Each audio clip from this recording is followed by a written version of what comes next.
ನಮಸ್ಕಾರ, ನಾನು ನಿಮ್ಮ ಟಿಫನ್ ಬಾಕ್ಸ್ ಗೆಳತಿ ಪ್ರತಿಭಾ ಅಜಯ್. ಟಿಫನ್ ಬಾಕ್ಸ್ಗೆ ಏನು ಮಾಡಬೇಕು ಅಂತ ನಿಮ್ಮ ಟೆನ್ಷನ್ನ ಇವತ್ತು ಒಂದು ಈಸಿ ರೆಸಿಪಿ ಮಾಡ್ತಾಯಿದ್ದೀನಿ.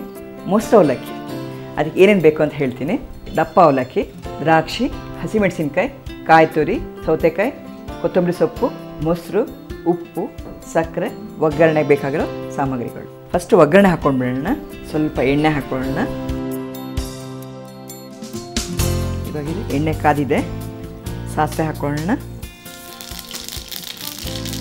ಕಡಲೆಬೇಳೆ, ಉದ್ದಿನಬೇಳೆ,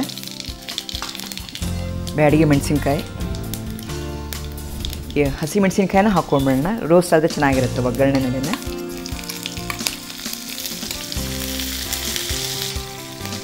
ಇದು ಒಗ್ಗರಣೆ ತಯಾರಾಗಿದೆ. ಸೈಡಲ್ಲಿ ಇಟ್ಕೊಂಡ್ಬಿಡೋಣ. ಇವಾಗ ಮೊಸರು ಹಾಕ್ಕೊಳ್ಳೋಣ. ಅವಲಕ್ಕಿ, ಸೌತೆಕಾಯಿ ತುಂಬ ಆರೋಗ್ಯಕ್ಕೆ ಒಳ್ಳೆಯದು. ಅದರಲ್ಲಿ ನೀರಿನ ಅಂಶ ಜಾಸ್ತಿ ಇರೋದ್ರಿಂದ ಸೌತೆಕಾಯಿ ನಾವು ರೆಗ್ಯುಲರಾಗಿ ದಿನದಲ್ಲಿ ಒಂದು ಹೊತ್ತಾದರೂ ಯೂಸ್ ಮಾಡಬೇಕು. ಕೊತ್ತಂಬರಿ ಸೊಪ್ಪು, ಸ್ವಲ್ಪ ಕಾಯಿ ತುರಿ, ದ್ರಾಕ್ಷಿ, ಸ್ವಲ್ಪ ರುಚಿಗೆ ಸಕ್ಕರೆ, ಉಪ್ಪು, ಚೆನ್ನಾಗಿ ಕಲಿಸ್ಬಿಡೋಣ. ಈಗ ಒಗ್ಗರಣೆ ಹಾಕ್ಕೊಳ್ಳೋಣ. ಈಗ ಮೊಸರು ಅವಲಕ್ಕಿ ರೆಡಿಯಾಗಿದೆ. ಈಗ ಸರ್ವಿಂಗ್ ಬೌಲ್ಗೆ ಹಾಕೋಣ. ನೋಡಿದ್ರಲ್ಲ ವೀಕ್ಷಕರೇ, ಮೊಸರು ಅವಲಕ್ಕಿ ಹೇಗೆ ಮಾಡೋದು ಅಂತ ಹೇಳ್ಬಿಟ್ಟು.